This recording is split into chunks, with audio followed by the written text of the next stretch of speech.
everyone. Welcome to Build Series. I'm Loryn Brantz from HuffPost with our next guest. Loryn Brantz is the author of the best-selling series, Feminist Baby. She's also a two-time Emmy Award-winning illustrator, and last year she became a viral sensation for her illustrations which take on gender equality.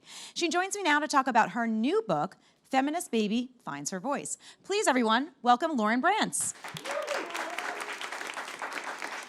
Loryn, thanks for coming today. It's so great to have you. Thanks for having me. Okay, so congrats on the book. Came out earlier this month at this point, and it's a follow-up to Feminist Baby. This time, she finds her voice. So what is this about, this one? So basically, it's just the next step for any human, well, a lot of humans, to learn to talk and walk. And she learns to talk, and she finds her voice, and there's kind of a double meaning. She also finds her voice more as a feminist, too. That's great. So what other types of topics do you talk about throughout the book? It's a short book, and there's not that many words, so I try to, really sneak in a lot of things in the undertones. But, it kind of touches on intersectionality and protesting.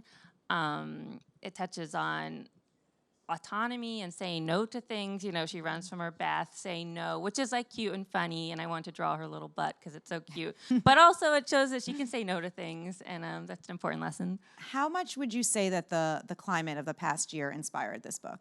Well, it's funny, the first book actually came out before Trump was even a piece of dust in our eye. He hadn't said he was going to run or anything, so the book was a little lighter. And then this book, I think it definitely was affected by that a lot. It's a lot more direct, a little more aggressive. Yeah, I mean, I feel like there's no better time to be talking about this. Why do you think it's important to start kids at such a young age? Well, I think what's happened in politics is an example of exactly why we need to talk about this earlier on. A lot of people are kind of sitting cozy thinking this could never happen, that's not a problem, we don't have these things, Hillary's gonna win, and it is a problem, and it just shows what's happened, this problem, and if we taught people younger that it is and didn't sort of insulate everyone, it might be different. Yeah, and the target age for this is really young, right? Yeah. It's for babies. That's right, yeah, so babies. So 0 to 2 or something like that, right? And where, in terms of this, how does it come about how does the ideas come for this? Do you do the illustrations first? So the first book, I kind of thought of the character first. She arrived to me, and she just kind of does what she wants, and it's kind of weird to say, but how it feels, and then I sort of try to make it work. So I guess I kind of follow the character's lead. Okay, and then go from there. For something like this, how long does it take? It takes around 3 to 4 months to make it, and then much longer to get it to print and shipped and everything. Is it a collaborative process? Are you kind of bouncing ideas off of other people? It's a little collaborative with my editor. Yeah. And some family and friends. Okay, get their buy-in. I have my mom editor. Oh, I love that. Everything. Well, I know with the last book you dedicated to your family, right? Your parents. What did they instill in you as a young child that might have inspired these types of books or these types of illustrations? Well, my mom was definitely in charge of the house, and I think that led me to be the way I am a bit. But in a lot of ways, they didn't teach me about these things. Yeah, I love them. They're amazing. Hi, Mom and Dad. But because if I had learned them early on, I think my life would have been a lot differently. And making this book for me is it doesn't have to be this way. You don't have to go through this experience in high school and not realize that you don't have a voice or you don't have a say. Yeah, I mean, I think that so many people are finding their voice at this point. I mean, look what happened with the Parkland shooting and all these young people speaking out. I mean, do you feel like the momentum is moving in the right direction? Yeah, I think it is. I think it's going to swing the right way soon. And, progress is never a straight line. The only thing that ever makes me feel a tiny bit better about how things are is if you look 100 years ago, how bad things were then, and then 100 years before that. So, we're and right now we're obviously taking a dip in the wrong direction, but I think it'll just propel us further, hopefully. Yeah. Who are your inspirations? I know you talked a little bit about your parents, but who else has inspired you over the years? I've been inspired by a lot of animators. Mary Blair, she was like one of the only women at the Disney company, and her artwork is amazing. I love Roxane Gay. I love Lindy West. I'm inspired by a lot of different things and people.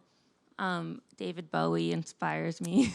He's just so himself. Yeah, and did you see the David Bowie exhibit yet in Brooklyn? Not yet. Okay, you have to see it. It's very good.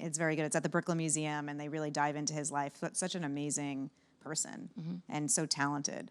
Anyway, I digress. But in terms of this, I know that you mentioned Disney. I know that a couple of years back, you reimagined the Disney characters. That was very cool. What was your inspiration behind that, and were you surprised about how well that took off? Because we're thinking Disney characters of one size, but you reimagined them as a different size and a different look. Excuse me. Yeah, that was one of the first posts I did at BuzzFeed. And I had thought of it a long time before working there. I went to school for traditional animation. I've been obsessed with Disney and animation my whole life. And something that had always bothered me was I was like, their eyes are literally the same size as their waist. Like, can we just change it a little bit? You know, it's very, the subconscious message it's giving you is a little odd. So when I came to BuzzFeed, I finally had this platform. I was like, okay, I'm going to do this thing I've been thinking of. I didn't realize so many people, it would resonate with so many people, but I think often when you're thinking something for a long time, other people are too, and if you get to be in a place where you get to share it with everyone, a lot of other people are going to be like, oh yeah, me too. Yeah, that really took off. When was the first moment that you realized, okay, I want to do this? I mean, did you start very young to want to be an illustrator? Yeah, I just, right when I could talk or move, I don't know, I like crawled to pencil, and that was it. Yeah, That was it. Do you remember like one of your first illustrations growing up? Yeah, I remember them. I would draw like fairies a lot and like people with really long legs and kind of make little stories about it. Yeah, I just always loved storytelling. I loved drawing, and it was just a natural thing. It's a natural fit for you. Did you were never taught or anything? It just kind of came naturally. Yeah, it was so natural. My mom thought that I lied about my art class drawings. It was like the teacher drew this and you're pretending. Oh my goodness, I love now that. she's like so embarrassed. Can't draw. I remember my art classes were always a struggle, so I'm very impressed. I mean, you come up with ideas all the time. I mean, I know you work full-time at BuzzFeed, but you're constantly coming up with different content. I mean, what inspires you on a day-to-day basis to keep generating new ideas? Yeah, well, ideas are an interesting thing, and I think about it a lot because I have to come up with a lot of them. And I think a lot of people have a lot of different theories. Mine's a little, maybe a little out there, but I'll go ahead and say it. Yeah, do it. We're in a safe space. So I feel like everyone is connected, and there's there's a universal thought, like kind of. I don't really know how to explain it, but the thoughts are all already there, kind of like a cloud, like if it was technology. And if you can make space in your brain and relax enough, they kind of just come to you through that. So I meditate a lot, and I leave a lot of space for ideas, and they always come when I'm not thinking about it, and I'm not looking for it or trying to force it. And it's just like getting into a Zen-like flow. Yeah. One of those ideas that that we talked a little bit about backstage was like the question of do you have kids or when are you getting pregnant? And a lot of women get asked that question a lot, and you kind of poke fun at that and sort of like bring it home. I mean, it was like, why does that resonate with so many people? Because I think it resonated with a lot of my friends. Yeah, I mean, it's a crazy question to ask people. It's a very personal decision, and also you don't know what's going on in their lives or like how hard they're trying or this or that. And I definitely get asked that a lot. And it's hard because I see my friends that are male children's book authors, and they don't get asked that at all. And so I've been sort of trying to push back against that question at me. And you really deal with a lot of topical content. I mean, you probably have to stay on top of everything in order to kind of feed the beast of like the illustration world. So what's it like working day to day at a place like BuzzFeed? It's good. I'm lucky that they kind of let me go into my own little world and draw and this and that, so I don't have to get too overwhelmed by the news cycle. But it's very like frenetic and exciting, and Yeah, and I know that you worked for Sesame Street for quite some time too. So that's an iconic children's show. And what is it like behind the scenes there? And what did you do there? Actually, I worked for Jim Henson, so I was building and designing props and puppets, and it was great. I think it's a lot more serious than people realize. Everyone takes the craft really seriously. It's pretty intense. Like you're making something silly, like a stick of fake butter for like Elmo to put on a piece of bread, but it's like it needs to be the best stick of butter. Yeah, And yeah. there's a lot of like old instructions of how to do it from back in the day, like legendary things that you need to follow. That's great. Yeah. That's cool. How long were you working with them? 5 years. Okay, so that's a good while. Yeah. Yeah. Okay, so Feminist Baby, when it first took off, it was last year, right? The original version of this. Did you expect it to be as successful as it was? I hoped Yeah. it would be. And the one before that was called Lady Stuff, right? Yeah, that came in the In middle, between, in the middle of it, right? Okay, so and that one, what was that one about? Because I know that one kind of takes on like women, girls' issues, I guess, right? Yeah, it's a collection of comics that I've been making over the years, and it as it turned out, my comics almost always skew towards women's issues. Yeah. So when we put them together, that's what we called it. Yeah. What are some of the biggest issues that you kind of talk about there? Because it's also for a young age group too. Yeah, I talk about a lot of things, and some of them are things that I think anyone could identify with, and it's, makeup, fashion, love, relationships, periods, all the things. All the things that girls have to deal with. I mean, Yeah, what's it like, or anybody? Yeah. Yes, anybody has to deal with. Right, it's true, and that's the thing about this. It's like gender neutral. Like your audience for this is not one way or another, which is cute. Cool. Yeah, I like to think if anything, Feminist Baby should be specifically given to boys more, because that's kind of like target the problem a little more. Yeah. No, right. Yeah, I mean, Not that boys are a problem, but I mean, like in feminism, if we can't work with men or have men as allies, we're going to have a hard time making progress. so start them young, girls and boys and whomever, and instill these ideas very early on. So that makes sense.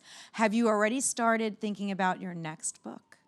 Yeah, I'm thinking about a bunch of books. I'm thinking about more Feminist Baby. Okay. A couple picture books. Okay. Fantasy books, all sorts of books. Fantasy books. Yeah, what would that look fantasy.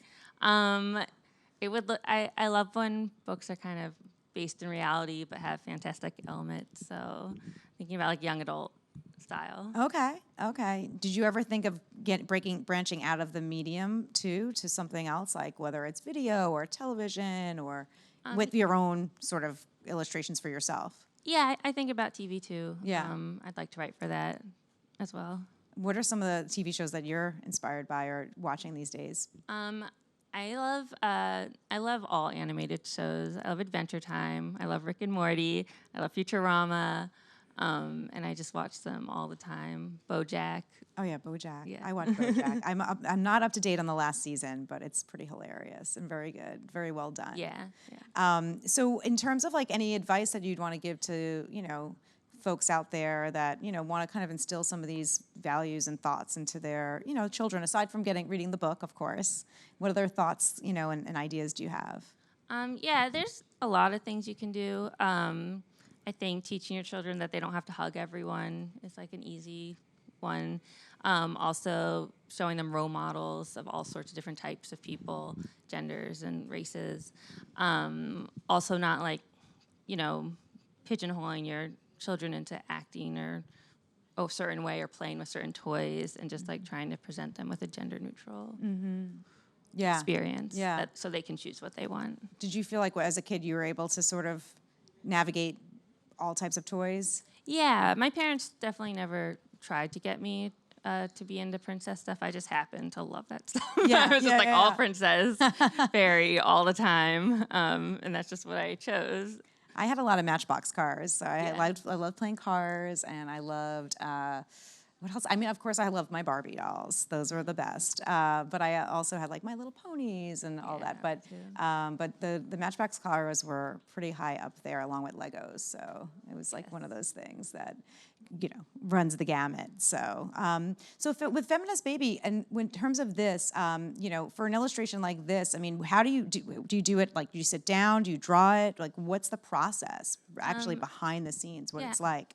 I usually write the text first. Okay. And then I draw very rough storyboards that are just like stick figures. And then from there, I'll do a tighter rough and send that in for approval. And then from there, do the final drawings. The final drawings, yeah. I mean, it's really cool that like from your head that this actually comes out, like something great like this.